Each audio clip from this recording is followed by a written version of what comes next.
আর্জেন্টিনার একাদশে ফাইনাল ম্যাচে 3 পরিবর্তন। দর্শক, কারা কারা বাদ পড়ছেন আর্জেন্টিনার ফাইনাল ম্যাচের স্কোয়াড থেকে এবং কোন 3 জন সুযোগ পাচ্ছেন বিস্তারিত জানুন ভিডিওতে। দর্শক, তার আগে ভিডিওতে অবশ্যই একটি লাইক করে দিন। দর্শক, আগামীকাল বাংলাদেশ সময় ভোর 6টায় এবারের কোপা আমেরিকার ফাইনাল ম্যাচ অনুষ্ঠিত হতে চলেছে। আর ফাইনাল ম্যাচে মাঠে নামতে চলেছে বর্তমান বিশ্ব চ্যাম্পিয়ন আর্জেন্টিনা এবং বর্তমান বিশ্বের অন্যতম সেরা দল কলম্বিয়া, যারা কিনা 30 ম্যাচ অর্থাৎ গত 1 বছর ধরে অপরাজিত। সেই শক্তিশালী কলম্বিয়ার বিপক্ষে আগামীকাল ফাইনাল ম্যাচে মুখোমুখি হতে চলেছে আর্জেন্টিনা। 2021 সালের পর আরও একটা শিরোপা জয়ের লক্ষ্যে আলবিসেলেস্তারা। এবারে টানা শিরোপা জয়ের সুযোগ আর্জেন্টিনার সামনে। দর্শক, এবার শক্তিশালী কলম্বিয়ার বিপক্ষে আর্জেন্টিনার একাদশে 3 পরিবর্তন।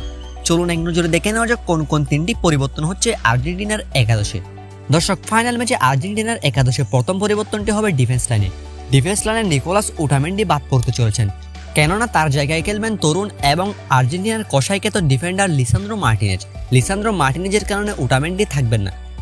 আর্জেন্টিনার দ্বিতীয় পরিবর্তনটি হবে মিডফিল্ডে এনজো ফার্নান্দেজ বেঞ্চে থাকবেন। এনজো ফার্নান্দেজের বদলে ফাইনাল ম্যাচে শুরুর একাদশে থাকতে পারেন আর্জেন্টিনার ডিফেন্সিভ মিডফিল্ডার লিয়ান্দ্রো প্যারাইদেজ। দর্শক, আর্জেন্টিনার তৃতীয় পরিবর্তনটি হবে আক্রমণভাগে লিওনেল মেসি এবং আনহেল ডিমারিয়ার সাথে লাউতারো মার্টিনেজকে দেখা যাবে না, দেখা যাবে জুলিয়ান আলভারেজকে।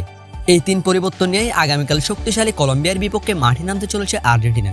দর্শক, কলম্বিয়ার বিপক্ষে ম্যাচটি মোটেও সহজ হবে না আর্জেন্টিনার জন্য, কেননা কলম্বিয়া বর্তমানে রয়েছে তাদের ইতিহাসের সেরা ছন্দে। তাদের প্রত্যেক ফুটবলারের রয়েছে উড়ন্ত ফর্মে, আর্জেন্টিনাও রয়েছে উড়ন্ত ফর্মে। তো প্রিয় দর্শক, আগামীকাল কে চ্যাম্পিয়ন হবে আপনার মতে, আর্জেন্টিনা নাকি কলম্বিয়া? কমেন্ট বক্সে অবশ্যই জানিয়ে দিন।